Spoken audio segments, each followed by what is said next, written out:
the newest revitalization of Aftermath. Like, how did that come about? I believe it was 2017 when you guys came together and you made the team again. I mean, for a while, Aftermath was no longer there, and then all of a sudden it's like, boom, we're back. I mean, it came back when we won that 10-man event, right, Mike? Yeah. That was fun. That was fun. And to be real, that was Damian Ryan had reached out to me because Damian had played with Aftermath before for a little bit and just said, hey, let's get the boys back together, Bobby and him and Mouse and Dalton, Rainey, all these guys to play. The problem we had, and there were some young kids we sprinkled in there because, you know, all of them were playing on Sunday at that point. Infamous was playing. And it's like, fuck, we got none of our pro guys. Now, luckily, Pax and a couple of those dudes came over. Shane Pastana, a bunch of those guys came and jumped in with us, and we won the tournament. And again, for the young kids, it was like, man, okay, let's have an X-ball practice and see how it goes. Let's have a tryout. And in California, this West Coast, we really, short of the DMG camp, we don't have a lot of powerhouse camps out here. So when we have the tryout, there's 50, 60, 70 dudes that showed up. And there's some of the usual suspects that showed up, and it was easy to quickly form a team because there just wasn't a lot of commitments to other teams. Guys recycling back through that just wanted to play paintball, and it was easy to put it together. Yeah. So no, that's. Let me just add something real quick that most people don't know. When we had this tryout, and this goes out to anybody that's watching and listening, you want this guy, myself, you want Mike, and especially Mike, to coach you. There was people on that list and people that showed up and played very well when we first made that team, and we refused to have them because they couldn't say no to doing extracurricular things outside the field that was going to be detrimental to the team. So if you can't say no to the pot that much, you'll never play at the top level. Never. And there was a couple young kids from out here that are good young players that we just literally looked at, and they're, you know, showing up, partying too hard. God bless you. If that's what you want to do in your life, rock out. I just don't know when you cross over the D2 threshold, if you can actually play at the top level, wiling out, going hard in the paint. Again, I got some friends that were on the team that did it. Cool. But it's just not, you're not going to have the results you think you're going to have by going hard in the paint all the time. Yeah. No, it's I mean, there was legitimately people that played really well that we would have loved to have on the team that we just know that they were just not going to be able to say no to it. And it was just something that we made a decision collectively, like, it's just not going to happen. We're not going to keep it around. If you have that reputation already, no one will ever look at you. Just something for people to keep in mind. Yeah, I mean, and that's the beauty of it. You guys were able to kind of weed out that. I don't want to say that there's a group of bad apples, but it's like you're looking for that sense of professionalism. You know what I mean? Like, if you guys bring a lot to the table with APX and just the knowledge that the both of you have, it's like, if you want to play for this team, these are the things that I require for it. You know what I mean? Right. So, and it sounds like you guys level set that from the beginning. It wasn't something that was all of a sudden you're halfway through the season. It's like, yeah, so if you're doing this, like, there's no way. This is how it is. If we ask you to be on the team, here's the set of rules and whatnot. Like, I totally understand that. And so then I think that's fair. So we create the team, right? And we obviously we played Vegas as a 10-man team, so we missed out on that. Mm-hmm. And we were like, all right, we're gonna go to Dallas. And so the team, we gave the team, the guys that we formed, right, a choice. Like, if you want to wait until Atlantic City, event 3, let's put some more time in, grind, or we're going to go guns a-blazing and we're going to hit Dallas and see what happens. And everyone's like, let's do Dallas. You know, and so we started doing these practices with these young divisional teams or young divisional players that have never competed, right? And Mike used his connections with his friends with Dynasty, Alex and Ryan and Yosh, and basically, you know, he was already sponsoring Dynasty at that time. Or no, HK was, which was being helped by APX before we were actually involved in the APX. And with just the relationship, we got the opportunity to practice from a Division II team, right, which is unheard of, against getting a set or two against Dynasty. And, like, that was like the catapult, right? And so, like, these guys would beat the living piss out of all these guys. Right. And literally it was like, you got to be able to muster it up get back up, and keep going. And eventually those 5-0 sets that you're losing, you might win 1 point. And then it would come into 2 points and 3 points. And it was just the constant grind. And so when Mike talks about like kids with heart, that's the heart you're talking about, right? To be able to just get the living crap beat out of you day in and day out on the field against the best competitions you can find, and be able to run into the pits, grab more paint, and say, Coach, where do you want me? I know I'm going to get shot again, but just tell me where to go, where I can fix it and do better. That's the heart that no one has in this day and age, to be able to just keep taking a beating and beating and beating, not only on the field, but then you're also going to get the beating from Mike. So it's a two double-edged sword, right? So, but I mean, so you had to be able to withstand both beatings and be able to have the drive and the tenacity to be able to say like, hey, I'm not good enough. Let's make myself be better and go out there and fix whatever it is that we need to fix, right? And that's just how it was. Like we just, and I think the very first event, we didn't lose a single game. We had 2 ties. We won the 2 games in the prelims. And then we go into quarters. We win that game. And then we ended up losing to NRG, which was a great competition, a nemesis of ours. We faced them in semi-pro as well. And we ended up taking, I think, 6th place in our very first event with basically two weekends of practice. We put this thing together, and literally the next week after we formed the team, it was layout weekend. And then it was Atlantic City. I think we went 4-0. I wasn't with the team up for that event. I already had some pre-arrangement vacation stuff before we realized we were going to birth the team again. We go 4-0 in the prelims, actually go all the way to semis, lose, and I think we take a 3rd place there. And then we decide, Division 2 is not for us.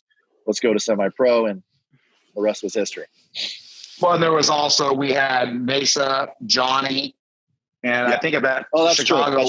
We got A-Rod on with us, and that gave us 3 guys that were ranked high. We could only use 2 of them.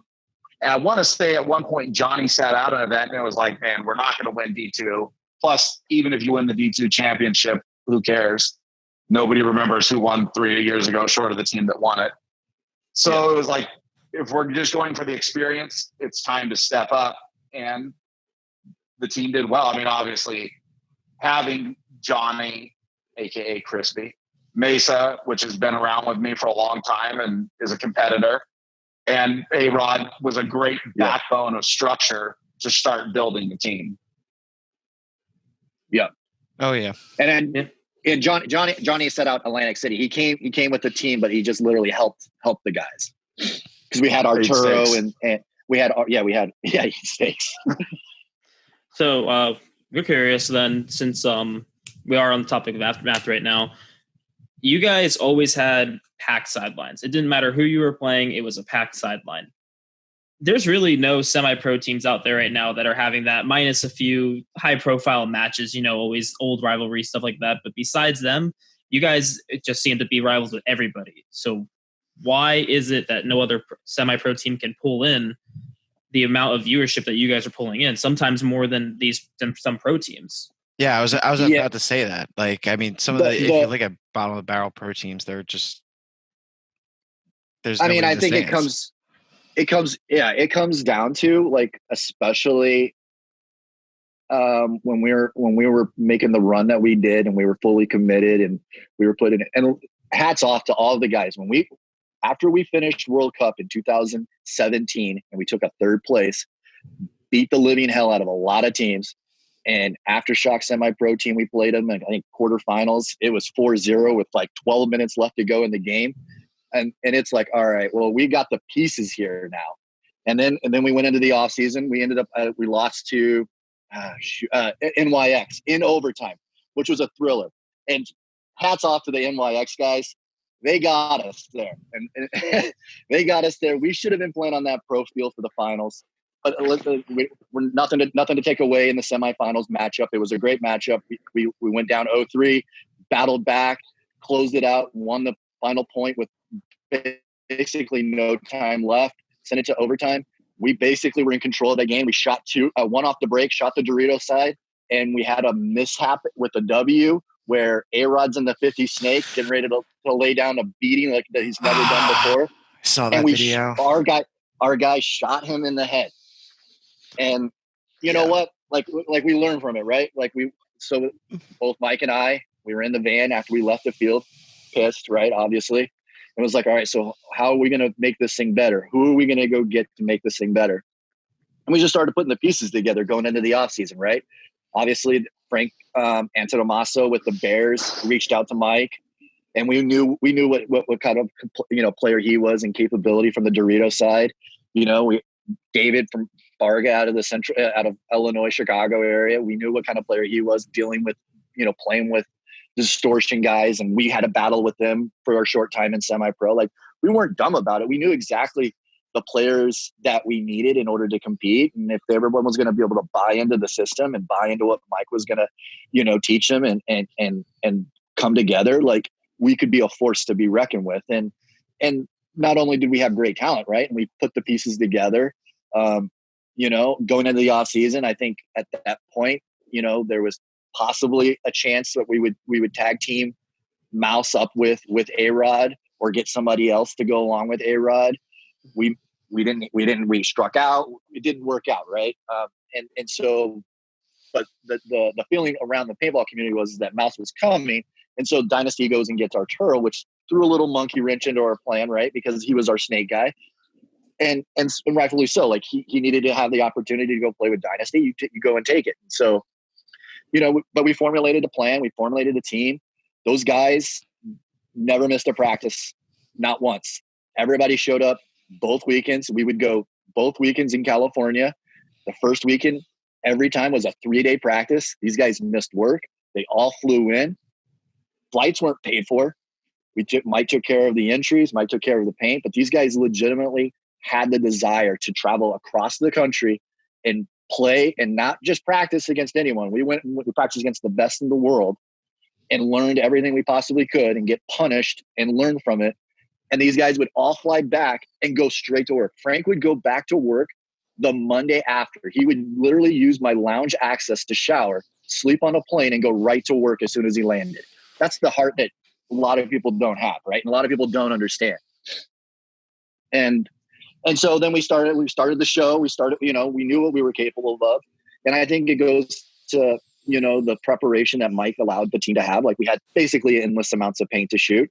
We played against Dynasty. We played against Ironman. We played against Infamous. We played against Uprising. Like, there was no divisional team we played against. And we would show up to an event, AKA Vegas, and arguably we knew we were the most prepared team outside of probably the top 5 pro teams. We were most prepared than any other team that was at that event.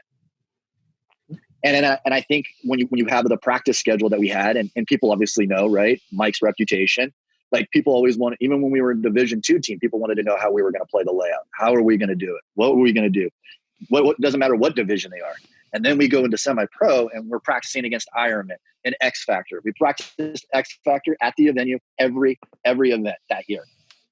And we didn't just pay for the spot. They paid for the spot as well. And so that's the level of respect that the team had, that we earned, is that the fact that is when you played against us, you know you were going to get everything we had. And so we had that opportunity that a lot of people don't have. Mm-hmm. And so that's the reason why the sidelines were packed, because you just never knew what was going to pop off. You know, like, we were there as the show and as the entertainment to show that, you know, within an 8 event run, we could legitimately control that division and decimate it as fast as humanly possible. Well, we did round out to the answer there. I 100% forgot we had asked the question. Sorry. No, you're completely fine. It was really cool. It's just after you at the end there, like, jogged my memory that there was a question there. Oh, I don't know. I don't know what Mike's take is on it, but I mean, because we beat the shit out of people. That's why. Simple as that. Yeah, I mean, because anybody that caught the beat down, I mean, they saw it, right? And I mean, to be fair, that semi-pro season, Mutiny did a great job. They beat us twice. We beat them 3 times. They were our nemesis, right? And people don't know the backstory. You know, Tommy and I have been friends for a long time. A lot of guys on that team and I have been friends for a long time. I don't think there's anybody on that team I don't like. Joey, the coach, Blute, is, I think, arguably one of the best coaches. If you want results, put Joey on your team. Yeah. Because he got Mutiny results. I believe he will, as long as Damage stays a team and there's a league to play in and COVID backs down. I think he will give them results. He gave them results before.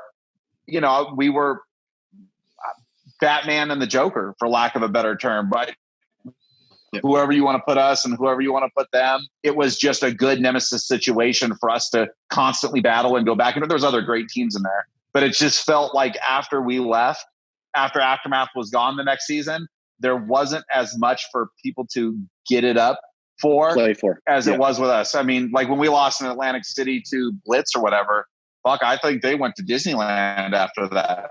They were so stoked to beat us. You know what I mean? Like, it's not a shot at any of the guys. Like, they won a game. We lost a game finally, and everybody was just doing backflips about it. And I think you knew when Aftermath was on the field, it was going to be brutal. You know, we could go from first gear to fifth gear in a blink of an eye. You know, it's Asa, A-Rod, CC, every guy totally down to walk into a dive bar and get into an absolute brawl.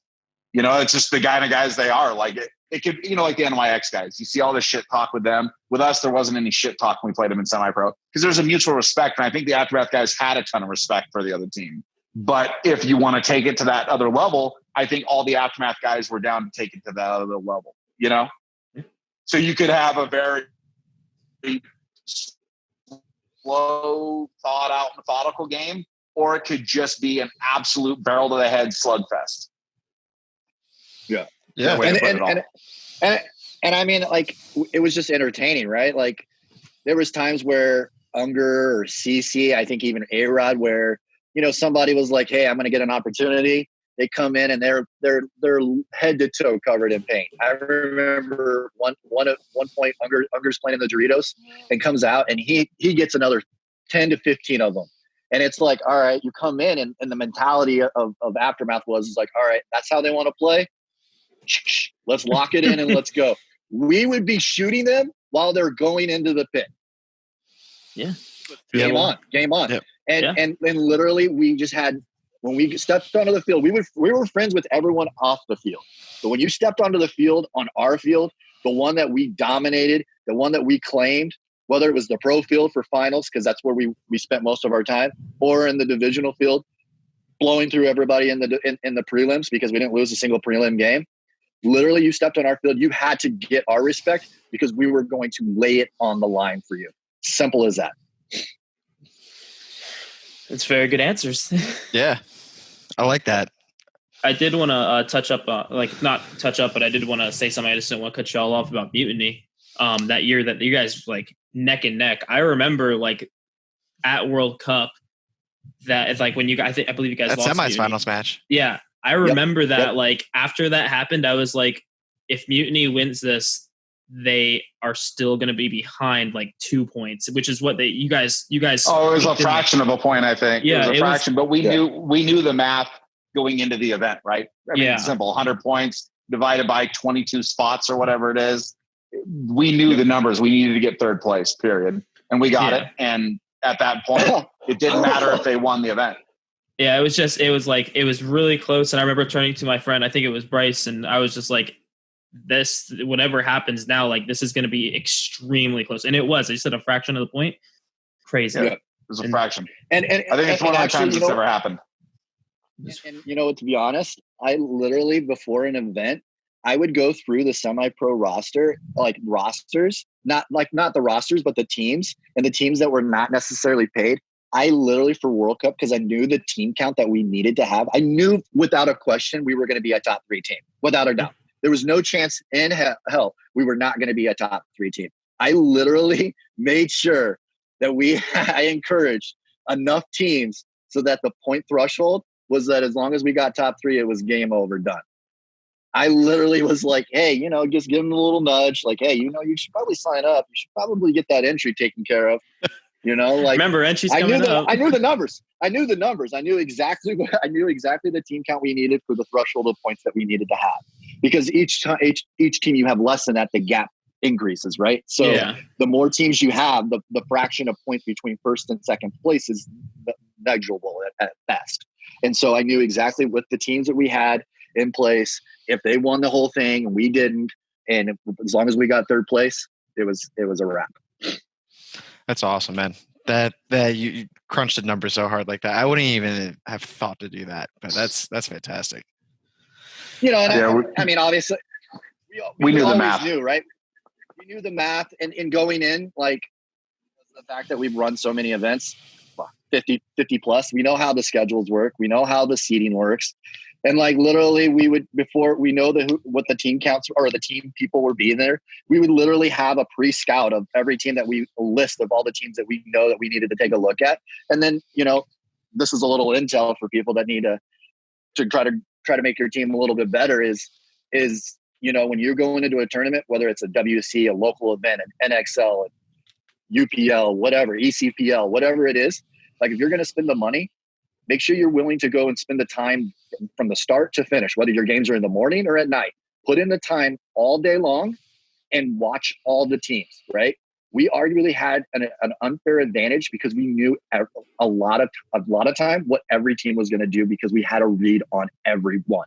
And it didn't matter if you went 2-0. And let's just say I had you as a dark horse. Like we had you pegged at like, say, you know what, you might be at the 6th, 7th, 8th, 9th, 10th place team. So you might make the cut, you might not. Like there was arguably like 4, 5, 6 teams that we always watched. We made sure we watched all 4 games. And then we watched the standings and say like, hey, does the team go 2-0 the first day? I'm watching them the next because they weren't on the hit list. And so that way, when we played you, we had an intel game plan on what we wanted to do. And we took advantage of it at full force.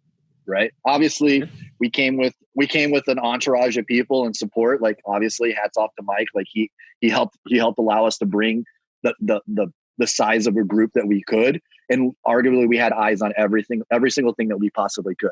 And we had a scout on every team, every point, every match. And you know, that's just kind of how it is. If you're willing to put in the time and effort, you're going to get the results, you know? Joey Blue just reached out to me and wanted me to point out the fact that Mutiny did win World Cup. And I guess he got the participation trophy for that. But congrats again for that. He actually just messaged me again. Yeah, I agree. His last message about everybody being into it, I totally agree with you, Joey. But yeah, that was a tough one too, right? Like we knew we had the pro spot locked up, but I mean, it's World Cup. You want to win World Cup. Yeah. And the year before with the A-Rod execution from the W, it was a tough pill to swallow. And, you know, Mutiny, they deserved to win that event. They beat us fair and square. Joey took us to the deep water and drowned us in that one. But we knew, I mean, you lose the battle, but you win the war, right? And it's funny because Joey and I and Tommy, that is the Mutiny owner or the guy behind Mutiny, one of the guys behind Mutiny, we were at Extravaganza talking shit back and forth. And, you know, Joey's like, well, we won the event. You know, my response was, but you're still playing semi-pro.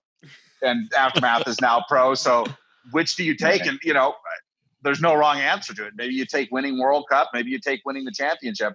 Our goal from Jump Street was always to win a championship. And make no mistake, it's everybody's goal to win World Cup as well. But for us, what mattered was getting that pro spot and the team being on that next level, because that was the goal 8 events before World Cup or 7 events that we had set out to achieve. So then we did, right? Yeah. And Jerry, the way that you put like putting in the time and putting the work to like scout all these teams and stuff. And like, we talked to John Christ, who coaches Wolfpack the other week, and he put it in a very similar way. It's like, it's that buy-in. Like when you get to that level, like if you want to go pro, the buy-in has to be there at 110% for not just all players, but all staff. Like it's getting to the field early. If you don't have morning games, you're still at the field early and you're watching games. If you're playing the morning games, you're staying there to the end because you're watching games. And I see it all the time with teams. It's like, I got afternoon games. Dude, I'm not showing up until like 2 hours before my matches. Like I'm going to enjoy the AC or whatever. But that's the difference. You want to be on Sunday, you want to be on the podium. Like you make the sacrifices. If it's just like I'm out playing a paintball tournament with the friends, like you don't necessarily do that. So it's to hear from a but coach. That's the difference, right? Like that's exactly. Some teams go and like the Wolfpack guys are super competitive. Straza, Johnny, Ian, all the guys on that team. And I think I'm friends with all of them. From my point of view, I am. But a lot of those guys, they like, it would be weird to see Ian and Straza not playing together because they're boys, right? Like they are boys. And that whole Wolfpack, same with the Damage camp, the X Factor camp. But a lot of teams, and especially in semi-pro, there's some that just go to have a good time, and that's not a knock at them. It just, for me and for us to do that, I've got it. We have to have results, right? The old cliche saying, like, I hate losing more than I like winning. And that's a fair statement. For my career, I've been lucky enough to win enough tournaments that, everybody that wins one, you're like, man, I want to win another one, right? You get to the top of the mountain. Now it's the adage of, how do you stay on top? And for us, that was the goal, and that's where when we got into the end of the season, which I know, I'm sure you guys are going to head towards, for me, like getting through World Cup and getting the pro spot, it just took a ton out of me, like that's where I decided to step away because truthfully, I didn't have 100% to give anymore. It just, from when I did it in its first incarnation and second incarnation to where it was, it just wasn't there for me. And then, buying into a paint company, every time you're gone, you lose money because stuff doesn't get ran right. It's hard to find good help these days. And it just came to a point for me in the off season where it was like Jerry and I had talked about it and the season took a toll on all of us. I don't think there was one guy, like Jerry explained, that didn't give 100%. And sometimes you just get to the end of that road and that relationship where, man, it's not out of all those guys, some of the guys I don't talk to, some people may say there's hard feelings this way or that way. There really isn't for me. It's just you get to the end of the road and it's like, fuck, I'm burnt, dude. You know what I mean? Like, it's like when you hear bands coming off the road and they're like, Guns N' Roses came off the road and fucking dudes didn't talk to each other for another 2 years. I can see how it is. And it was easy for me, right? Because a lot of the guys were at my house every weekend flying in. I can't imagine for these other guys that had to fly across the country, Tom, Garrett, coming out of Canada into America every weekend. Like it, and just for me, I had reached the end of it, and like Tom touched on in one of his vlogs that, guys, listen, if anybody didn't know I had come to the end of my rope, they probably weren't paying attention to what was happening because I had definitely been kind of vocal in that it's just burning me out. I have kids that are getting older, just didn't have it in me anymore. And that's where I told the guys, hey man, I'm done with it. I'm going to step back, and it's their pro spot, and Mike Mesa was the voice of it. He reached out to me and said, hey, if we figure out a way to keep this going, can we have the team? And of course, like any one of them had called me, I would have said the same thing. But, like Mesa reaches out and it's like, yeah, it's your fucking team, bro. Like legitimate. And I don't say that like sarcastically. They won the pro spot. Of course, I was part of it, but those guys won it. And then, John Annucci came in, and I think, there's always a plan, and then things go forward. And I think the plan probably got a little contorted, twisted, and guys came and guys went and guys weren't invited back. And politics of paintball really come in, right? Like anybody can say what they want. I was not part of the team at that. I mean, Jerry had said he was going to stop too. And then a week later, Jerry's right back in there fucking handling business with them. And that's totally cool, right? Like just for me and my heart, sometimes you make a decision and it's a tough decision and you get to the end of it. And when I step back, I really don't regret the decision because I'm still Johnny and Greer and I still talk, Frank and I still talk. Barga and I talked the other day, just in general about life. Like, I don't know if I miss Aftermath, but of course I miss the grind of Aftermath, right? Yeah. A-Rod and I have talked. CC and I don't talk. Mason and I don't talk a lot. But if any of those guys ever reached out, I'm going to be right here because I appreciate the time that we all spent together. And it can never be replaced. You don't realize in the moment when you're building something cool, how cool it's going to be until you have the clarity of hindsight to look back at it and be like, yeah, that shit was pretty cool, man.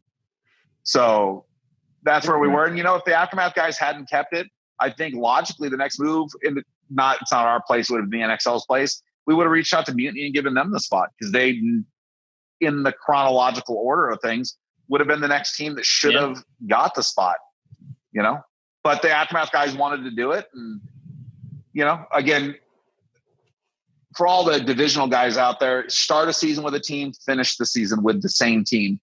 it's brutal, man. It's like, it's tough. And I think that next season for those guys was a little tougher than, they go to Vegas, they got a third place or whatever, fourth place, third place. It was a great job by them.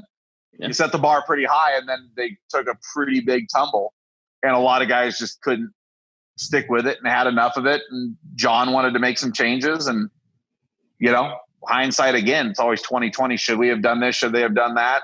Who knows, right? But they did what they did, right? And it is what it is now, and the team's still going, and kudos to those guys. It's weird because it's not really SD Aftermath. It's kind of, the Midwest Chicago Aftermath. I don't think there's anybody left from this side of the fence, but they're keeping it going, and God bless them, So, Jerry, I think what question is coming in your end. Yeah, go ahead. Why did you leave? What happened? You were there. I know you were there for Vegas, and then kind of out of nowhere, I'm leaving. And no one really knew anything until you went to X Factor, but I'm leaving. Yeah, Jerry, why'd you puss out and leave mid-season, buddy? That's one way of putting it. Who sent that question? Who sent the question? Was it Varga, Mesa, Tom? Who sent the question? No names, but first of all, last name starts with an M. What was that? My boy, Mesa right there. Fucking fire away. I mean, we got to go back, right? And so I touched on it a little earlier. When that entire season in semi-pro, right, there was a level of commitment that we asked, and we not just asked, we demanded of everyone, right? And everyone bought in, right? There was a system, right? And if you're going to compete at the highest level and you're going to compete and win and do the things that we did, like the win-loss record that's going to be untouched, like you have to have the commitment, right? And people willing to buy into the system, whatever the system may be. It might be completely wrong. It could be completely right. But you have to be able to be willing to put everything else aside, come here and do work, right? I wasn't getting paid by anybody on Aftermath. It was genuinely, like I'm putting in my own time, taking off time from work, being away from, my kids and whatever. And I genuinely had to feel like the time that I was going to basically donate was going to be valuable, right? And so the first event going into Vegas, so there was a mindset of expectation, like, hey, John's like, we're going to keep everything the same. I said, I'm only going to be involved if everything stays the same. Staying the same as like how we prepare. There's a reason why the success that we had in semi-pro, and arguably when we were in semi-pro, most people could say we were a top 11, top 10 pro team right then and there at that same season. And that was just because of the way that we prepared, right? And so I was only going to be involved if we kept the same process and kept the same schedule, kept the same everything. Like it's not worth my time going there knowing that in order for us to be able to compete and achieve success, we have to outwork all these other teams, because all these other teams definitely have an advantage over us at that level, right? And so the only way we can close the gap is by just outplaying it, outlearning the field, so that every time that we step on the field, we literally have 10 more extra points on them, so that maybe we can see a scenario that they might not have. And so going into Vegas, we did the same thing. We did a 3-day weekend against Dynasty, did drills the first weekend or first day, learned the layout, played points, got the shit beat the living hell out of us. At one point, I think we lost, maybe 25, 30 points in a row. And that's when you learn the most, right? If you're going into a practice and you're beating somebody, you're probably not going to be learning as much as if you're getting beat, because you're going to learn like what's working, what's not. And I think Mike ended up coming out for the Sunday practice, or maybe it was Saturday. Saturday he came out and watched and gave the guys, a little prep talk. We all went out to have dinner. We all had dinner together. And we go into weekend 2, fly the team out to X Factor, which at the time, hands down, the best team to practice, because they're going to give you everything that they have. And you're going to give them, and as long as you're willing to step up, you're going to give them everything that you have, right? And so they have a great facility. It's great, great atmosphere. Like Alex, those guys, before I was involved with them, like they legitimately take care of the people. You get barbecue, like it was great, right? So we have a great practice there. Go into the event. I think we played practice damaged, and we practiced one other team. I can't remember, maybe Heat or somebody. Had a great practice there at the venue, like always. So everything up to this point has been like just like how it's been in semi-pro. We go to the event, start doing what we do really well, right? Everyone's doing their job. Everyone's buying into the system, good, bad, or indifferent. Have a great results, take third. Arguably, probably without a couple mishaps, should have been playing for finals for first and second. We were in the driver's seat there, but great first event in the pro division. And then it started to change. It started to change, right? You had started to get excuses where like, hey, we're able to compete here, which arguably so. Yeah, you were able to compete one event. Now people are going to have tape on you. Now people are going to know what to expect. Now you're going to have all these people, all these top teams wanting to practice you. Arguably, before we left Vegas, we had Heat, we had X Factor, we had Dynasty. All the teams that typically we had Impact. They all wanted to practice because obviously we had something to show that they needed to see too as well, right? And so you go into Dallas, and this event was a little odd because of the Easter weekend. There was they released the layout early, and you potentially have 3 weekends to play on it. I remember that. And now the guy started coming up with some excuses. If this was the Jerry and Mike show, we're playing all 3 weekends, and we're going to give it all we got all 3 weekends. Then it was like, maybe we should take a weekend off, or maybe we shouldn't play this weekend. Maybe we should travel this weekend and not this. And so now you started getting excuses. I literally went to all the practices. 1 was in X Factor, 2 in Chicago, and 2 out of the 3, we had at least 2 to 3 people not there. We had someone hurt. We had someone not show up. We had some family obligation. We had people that just didn't want to travel because of work or couldn't travel because of work. And so all of those things started weighing in, and the results speak for themselves, right? Like we were in control in a lot of those matches in Dallas, but it was just like the one mistake, right? And at that level, Mike can contest to it too. You can't make those mistakes. The Ryans of the world, the Frazies of the world, Mouse, Greg Sewers, all these people have played for so long that literally, and the Russians for sure, arguably can dictate a point and dig it out where you think they're going to win, and they'll win it just on the sheer tenacity of timing and knowing what to do, when to do it. They've seen every scenario that there can possibly be played. They just played so much paintball to know that. And we ended up going 0-4. And at that point, the finger pointing started. And the philosophy that Mike has always instilled to everybody is like, and it's true today, like you want to point a finger, there's 4 more or 5 more pointing right back at you. And nobody wanted to take ownership, right? So, and that just kind of corresponded. Everyone goes their separate ways. I go my separate ways. And then you start to like wonder, like, was this the right move? Like, did we give it everything we got? And like, just like how Mike and I approached WC and we approached Aftermath, and then when we recreated it was like, if we're not willing to give it 100%, or we're not able to give it 100%, is it even worth doing? Because why do something half effort, half ass, right? Yeah. And so then we go into Atlantic City. Like we use the connections that we established, the respect that we have. We earn another practice spot. We just, blow it off as like a fluke thing. X Factor gives us another weekend of practice. And at that point, like when you start getting the caliber teams to be able to commit to you for practice, you have to be able to give them results, because otherwise it's a waste of their time. Mm-hmm. And, we're going through the practice. It was hot in San Antonio. It was brutally hot. No doubt about it. And this is preparing for Philly. And it's weekend 1 and it's day 2 and it's not going well. The problems can still, are still happening. We're making mistakes. Nobody's really wanting to own up to it. There's, I would say, for the betterment, lack of leadership from all points and facets. Like, just nobody really wanted to take ownership or take the ball and say like, hey, listen, let's do this. Let's just focus on that. We lost, and that's what one thing that A-Rod brought to the table when we had him on the team was that he had the veteran leadership to like, hey, I've been here and I've done this. So let's just try to do something to try to like break the wave, right? Just not keep the momentum of going down and down and down and until you're broke, right? You need to be able to stop it at some point.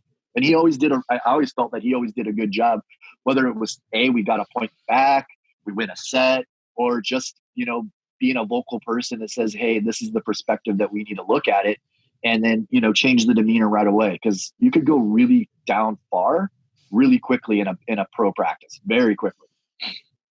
And I think Frank said something, or I said something, which I don't know if I necessarily should have, like probably got the better of me.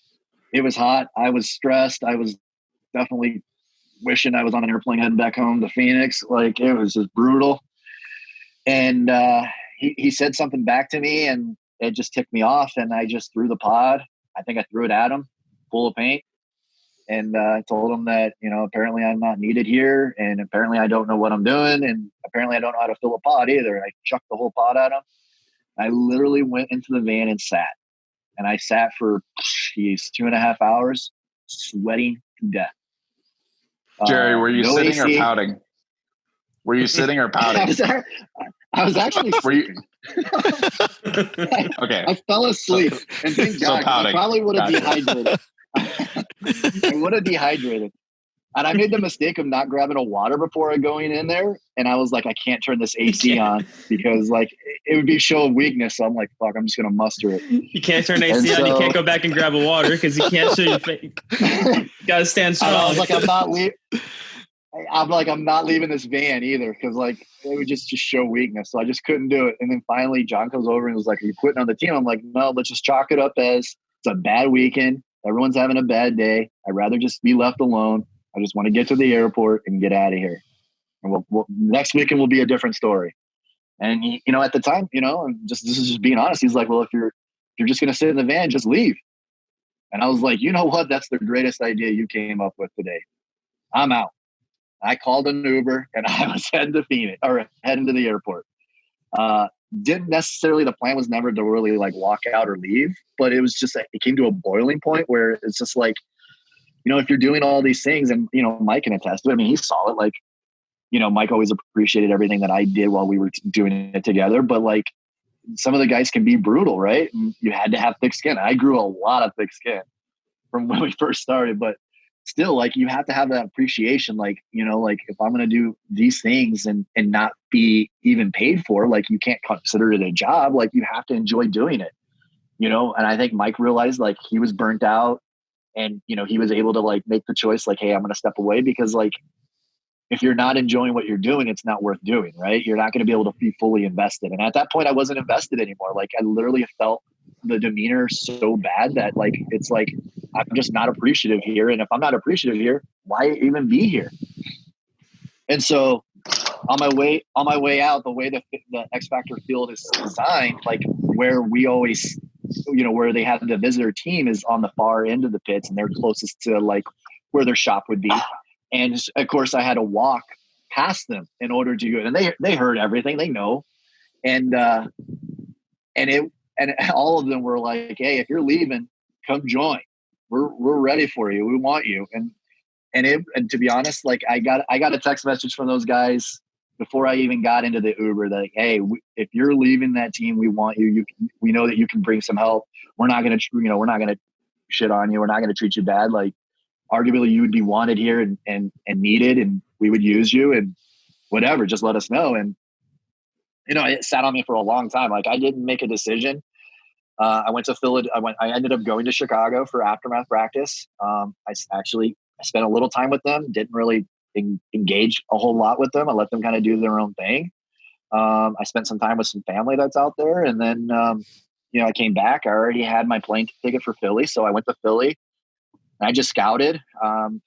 Arguably, the aftermath guys at that time didn't want a single scout. They didn't want any of my information for any of the teams they were going to play. I don't even know if they had a team meeting. They got knocked out. I had basically a binder of every team that was playing and moving on. And Ryan was like, yeah, you never really got back on, like what the deal is. Are you going to stay with Aftermath? I was like, I'm not going to stay with them. Like, they're not even taking it serious. And, I said, I know you're playing Uprising next. I think they played Uprising in quarterfinals. I was like, here's the 5, 6 scouts on them. Gave them the read on them. They ended up beating them. I told them what Tucker was doing and all that kind of stuff. Like, it was easy to, kind of pinpoint in Philadelphia what people were doing. And then I think they played the Russians in finals, gave them all the scouts on the Russians. And, you know, at that point they win the event and they were like, hey, you know, like, are you down? And, you know, it weighed on me more. I made some commitments to DLX and Tim, with, having them buy in on the team, and, those relationships weren't, established because of, the people that were there. They were established from, Mike originally, and then me moving forward. Like, that all weighed on me because I didn't want to feel like I was bailing on those guys. They, they went to bat and they went to fight for a team that I, gave my word to. And it's like, man, I just feel horrible. And then I talked to Mike. I was like, listen, this is kind of the opportunity, and what do you think? And he was like, hey, arguably if there's two teams that I would want to coach, I would like to coach the Heat guys and X Factor. Those two guys are, those two teams are with the most, professionalism, and, they can compete, and they have great guys and great rosters. And, he's like, if that opportunity is there, then run with it. And, and everything I've learned and everything that I've been given the opportunity for is because of the man right there. Like, I mean, I didn't know I only knew a quarter, if that, of the game. The proper way to scout, the proper way to read teams, the gut feeling on what people are going to do. Like, obviously I can memorize a lot of things and a lot of situations. Like, I have the mental capacity to do that. But at the end of the day, the X's and O's came from his vision and what he knew, and his IQ of the game. And that just, I sponged everything from him. And, I wouldn't be, coaching and helping them win Chicago. And arguably we were in the driver's seat to win World Cup and win 3 in a row. And, I had the luxury because of Mike to basically win 4 or 5 NXL events when I've never, outside of that, I've never even been to a national event. And to say that I've, in 3 consecutive years, three third places at World Cup, there's 600 teams that would wish they were in that same spot. It's just about the hard work and sacrifice, and, taking the opportunities when they were presented, and, and run with them when they were there, and Mike gave me the knowledge and gave me the structure to make that happen. All right. Oh, a lot happened there. Yeah. Jesus. I mean, it sounds like Mike set you up for success. It was a natural progression for you to leave Aftermath and bring your talents elsewhere. I'm very happy for you that you found a good home over at X Factor. It sounds like it wasn't that they were trying to steal you away, but it more was like they saw the value that you would bring to their camp and a different perspective. And that's something that, especially on this podcast, that we try to do, is bring different perspectives from people. And to be honest, and before I even made that, and Mike can contest to it, I asked him, I said, what are the chances that we get this thing back together? We can keep John, we keep John still part of the team, but, us two get back together and do this right. And he was like, if you're waiting for me to do it, you're going to be waiting too long, because it's not going to happen.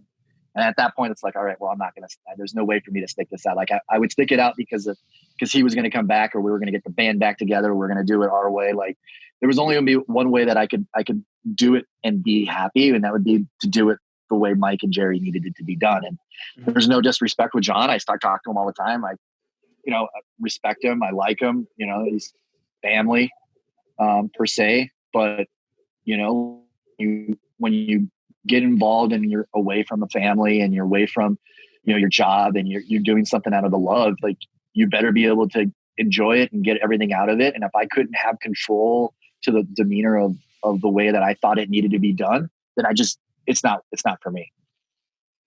Yeah, that's very fair. Like, what I mean? You want things to be done a certain way, and life is too short. If things aren't going the way that you need to be done, it's time to move on. Yeah.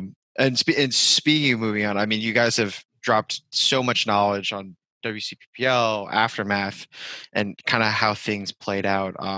As we start to wind down, we have a couple questions that our fans submitted to bring up some things. First thing is Mike. I forgot who this came from, but in 2008, when you were playing D3 KGB Mob with CS Paintball and whooping Dynasty at SE Village. What did you tell Johnny Perchek that made you guys turn it around? This was a question that we got from somebody. So I personally don't know about He said he don't know always about the wondered. situation. Yeah, I don't know about the situation. It was something he said he always wondered, and he wants to know if you even remember what it was that you said that made it so you guys just whipped it right around.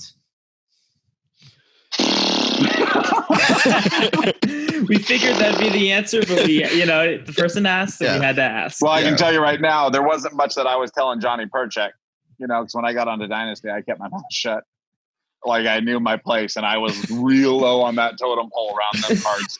But to be fair, Johnny Hove, like BC, all the original guys, Big Daddy Ainge, like I was a field mouse amongst lions, and I probably didn't say much besides something, rah. I didn't need to say much. We had Oliver on the team, right? Like you needed some hype, just listen to him. Yeah. So I honestly don't remember. Hopefully I didn't stick my foot in my mouth too bad, but who fucking knows, right? Yeah. Apparently he was relentless afterwards. Hey, whoever it is, if you want to send me a message and we can try to go through it and try to kick the 18 brain cells I do have left in my head going, please feel free, anyone, to shoot me a message from the past. And if I don't remember, I'm horrible with names and memories. So Polish salute. Yeah. At the end, Rob, by the way, I do have a question I have to ask Hinman myself, but that's not on our list that I want to ask him. But yeah, no, definitely.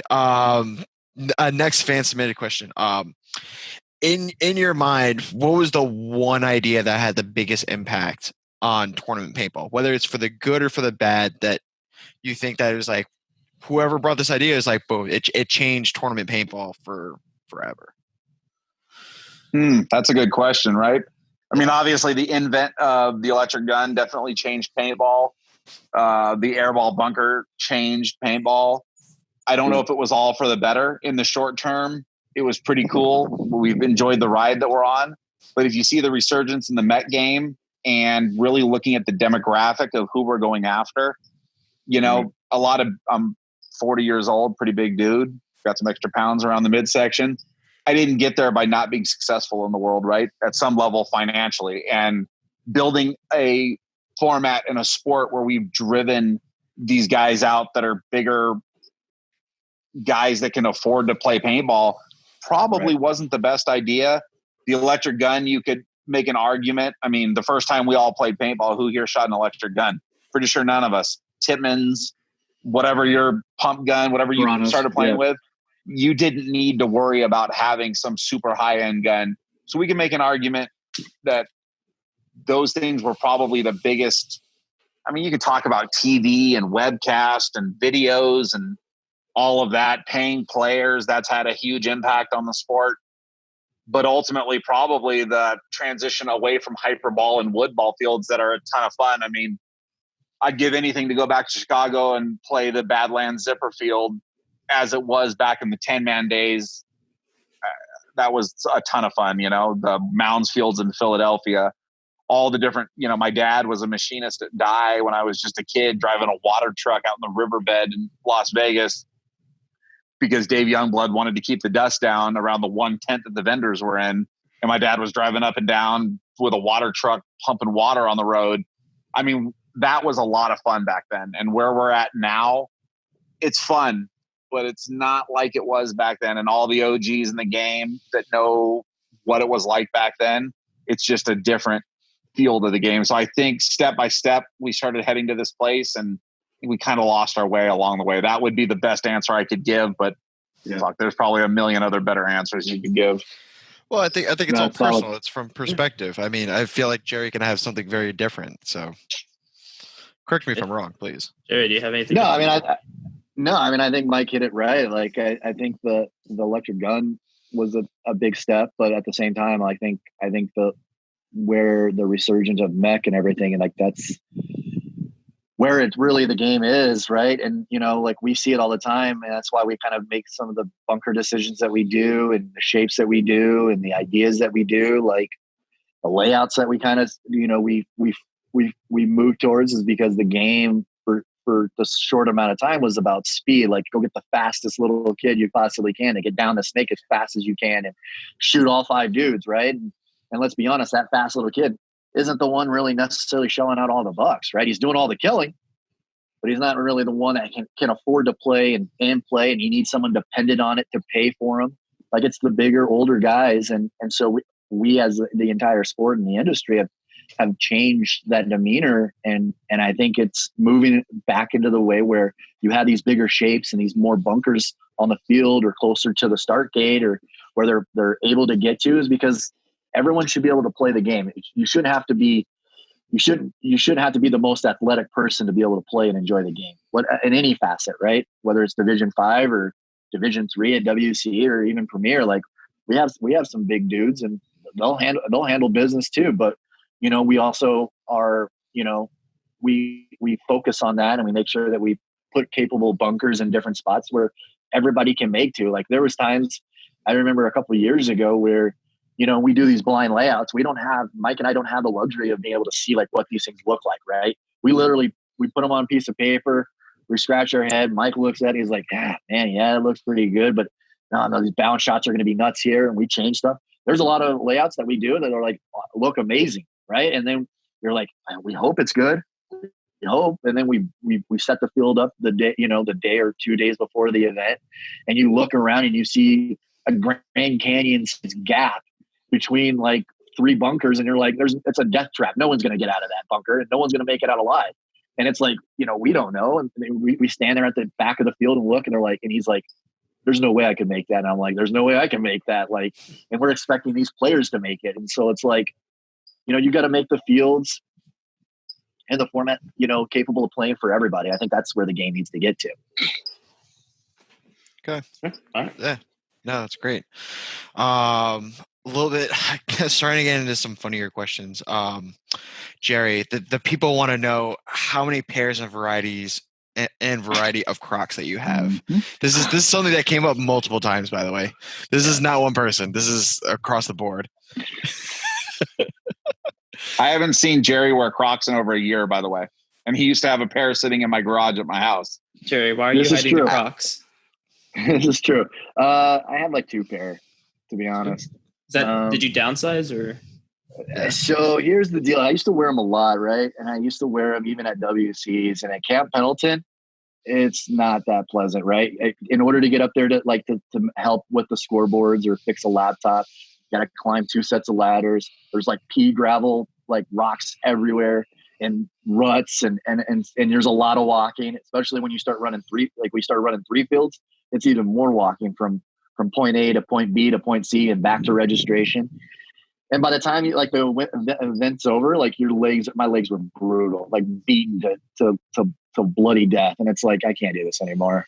So I would occasionally wear them, but I would never. I stopped. Like Sam, you saw me. I was wearing shoes. There's no way I'm wearing Crocs at events anymore. Forget that.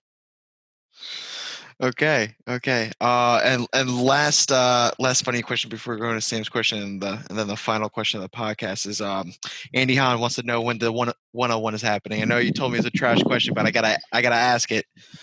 Just curious. gotta know. We'll film it. Wait. So he's asking about. He's obviously asking about me. He's not. Yeah. Mike, is he talking about you? No. He's asking about Jerry. Yeah, 100% Jerry. He's not 100% Jerry. He's not talking to me, Jerry. Andy knows if him and I are going for a one-on-one, it's like a Korean barbecue eat-off. You know what I mean? I would also like to film that. I will definitely film that too. That's right there. If Andy wants some, he can come get some. Jerry, you gotta see it through, though.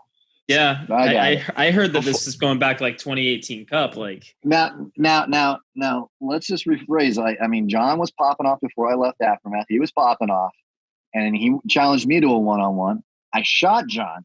John cheated me, and on top of that, he goes and has a makeshift pod pack behind the start gate, straps up, and starts unloading pod after pod. All I have is a hopper, and I popped him off on a 1 ball, and then he shoots me and calls it a victory. But yet we have footage. There's plenty of footage out there.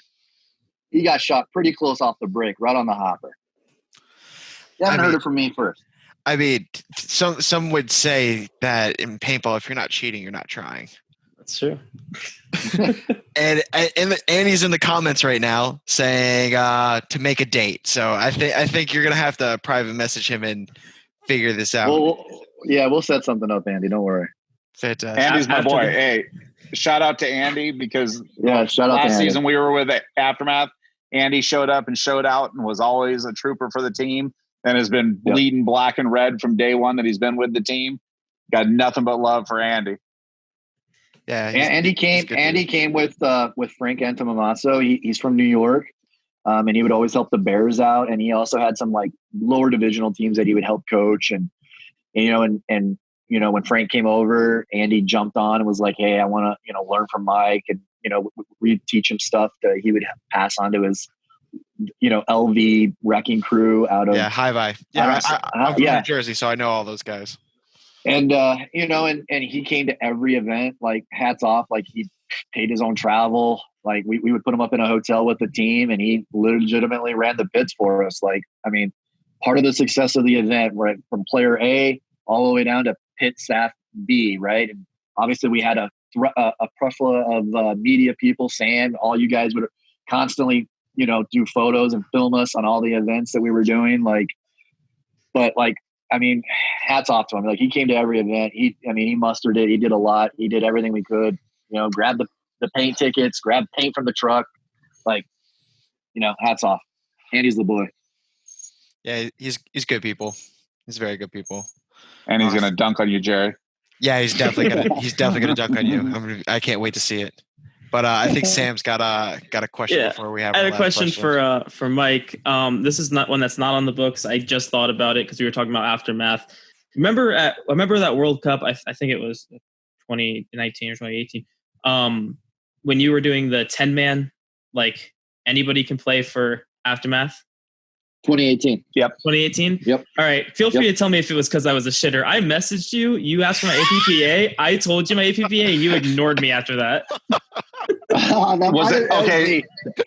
Oh, it's all you, Jerry? That wasn't me. That was Jerry. Hey, Jerry. God. Question for you, Jerry. Is it because I was a shitter? No. Yes. Yes. I was looking forward to the long sleeve. I was looking forward to playing. You know what? I got you. We got you. I'm sure there's a long sleeve somewhere. Jerry still got 300 long sleeves in his closet, so he'll send you one if he hasn't sold them all. Hey, let me see if I can find the message. That's amazing. I mean, that was crazy, right? So we were like, what can we do to like help just make World Cup a better thing, just like more fun, right? And we were, Mike's like, you think anybody would even do it? And I'm like, I don't know, like 10-man. And so just to rep, was it me? Oh, it was definitely you. Yeah, you said okay, stand by, and then never replied. I feel better. Except you said I replied to everybody, but he didn't reply to you. Me. My boy Sam. Thanks for all the support you said, though. We were like, maybe we'll get one team. And I mean, I don't know. I think we had like 4 or 5. Like it was crazy. Yeah, I remember that. And luckily, like knock on wood, we didn't have to play on Saturday. Like for semi-pro, we didn't have to play our post prelim games. We had Saturday off. So then we had all the players come and help. Like, geez, that was a lot. That was crazy. Like it was nuts. Like there was teams playing all over the place. I had teams on both fields. Like it was just like, oh my God. We had people from Australia. Like it was nuts. So it's because I was a shitter. It was a lot of fun. Yeah, definitely because you're a shitter. No, you just answer it. It's just no, not at all, Sam. Not at all. I mean, I just got missed. I apologize. It's okay. Fucking Jerry. Mike said it. But yeah, for a final question. So this is a podcast coming out of the media gang. From where you guys sit, do you guys know what we started to do coming into the 2020 season with the media gang, what it's all about, and if you have any viewpoints on it? Honest question. No, absolutely not. I mean, obviously, I know of Sam. I knew Sam personally. And I mean, I obviously, I think media is the kind of the players are the lifeblood of events and leagues and promoting and keeping things going. But like without media, like we have no content to, to help drive, the experience and so forth. So, I mean, the hats off to the media guys, all of you out there. Right. I mean, the one thing that, and I understand, this is like one dilemma, right, that me and Mike face with, like, is like, content, right? Sam comes out, obviously Sam, gives us rights to use some photos. We use some photos for publicity. Like, the media guys have to have an understanding, like the promoters themselves should have access, and give credit where credit is due, obviously, and not use something and steal something, right? But be able to use it and better the game and better the product.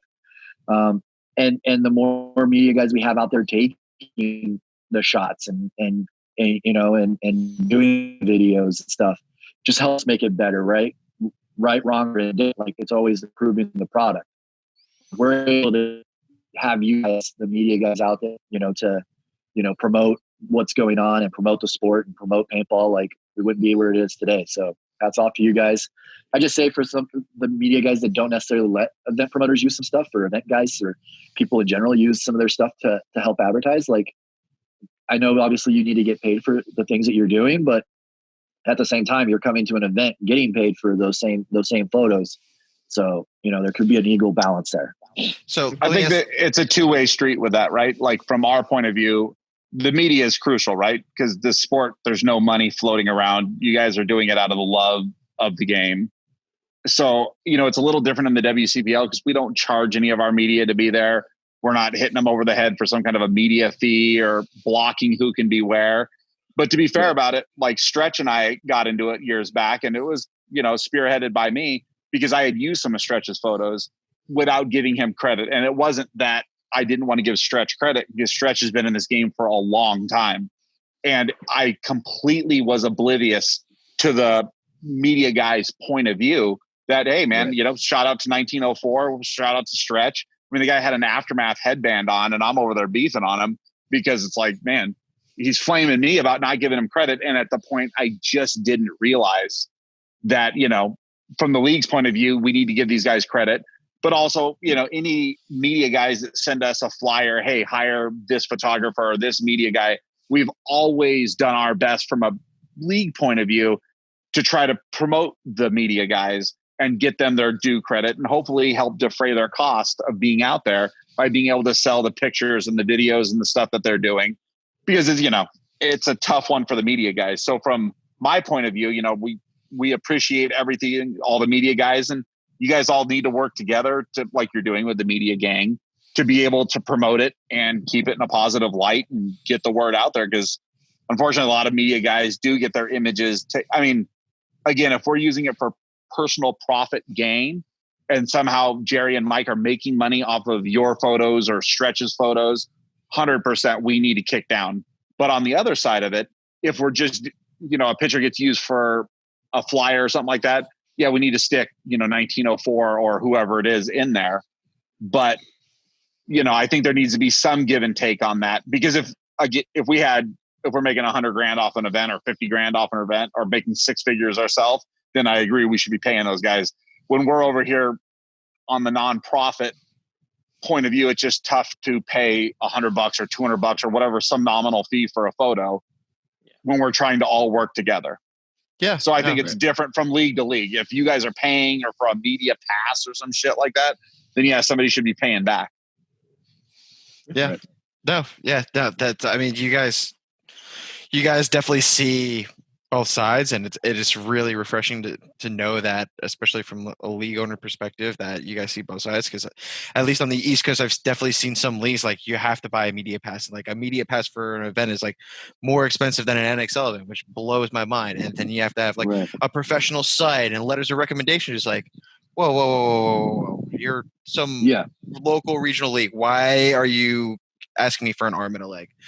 But I mean, no, I mean, it comes down to, like, we know that there's value in having you guys out there. Sam going out there, coming all the way across the coast, like, having Sam out there and doing, his content is, stellar by itself, right? But just having that presence now he can come and, he's telling people at the local field, like, hey, not only have you, the things you heard about from the WC and Mike and Jerry and what they're doing out there and the competition, Like it's no joke. Like I visually have seen it. Like if you want some, you go get some over there. Like it just brings more people out. So the more people that we can get to view it, the more that we can showcase the product. A, it makes us make sure the product is always as best as it possibly can. And two, gets more eyes on looking and seeing the product, right? 100%. I will say, once again, from my point of view, as he was just saying, amazing. Really good. It was really fun. Sam's also still a shitter, though. Don't worry. I got you covered, Jerry. Don't worry, Sam. Jerry's not going to get back to you. Jerry will get back to you. But and we'll probably quit your team, too. Oh, my gosh. Jerry's just hurting me left and right. 100%. But yeah. I got you, Sam. No, thank you guys so much for hopping on and doing this with us. I mean, this is what we're trying to do with this podcast, is bring a different perspective from every other podcast with every other pro player on it telling very similar stories. And I mean, you guys have a very unique story that some people know about, some people don't fully know about. And especially you guys are both powerhouse coaching team and running one of the best leagues. I'll say it in the world, hands down, at least in North America. You guys bring a lot of knowledge and a lot of wisdom to the industry and to teams and potentially other league owners. People want to talk to you about how to improve their league and potentially maybe switching over their business model if they want to. But yeah, most people won't come talk to us about it because it kind of bucks the status quo, right? That's just a fact. Like nobody wants to leave money on the table. Yeah. Yeah. They can all talk about grow it and do whatever for the player, but they're not really actually doing it because they would be copying our model. The blueprint's free, you know? Yeah. But right. It's my 2 cents. You make $1 out of it. No, exactly. I mean, proof is in the pudding. But yeah, thank you so much for hopping on. This has been very insightful and very eye-opening. Personally, that's what I'm trying to get out of it. Yeah, glad to be here, man. Yeah, no, we were happy to do it. I mean, if there's anybody out there that's got any questions for any of us, anybody's got any questions out there or any thoughts, please feel free to message us, or if you have my number, text me, or Jerry, or points of view that you want to discuss. Like we're always here and an open book to talk to people. Right. You can give Jerry a good ESJ or good shit Jer or whatever it happens to be.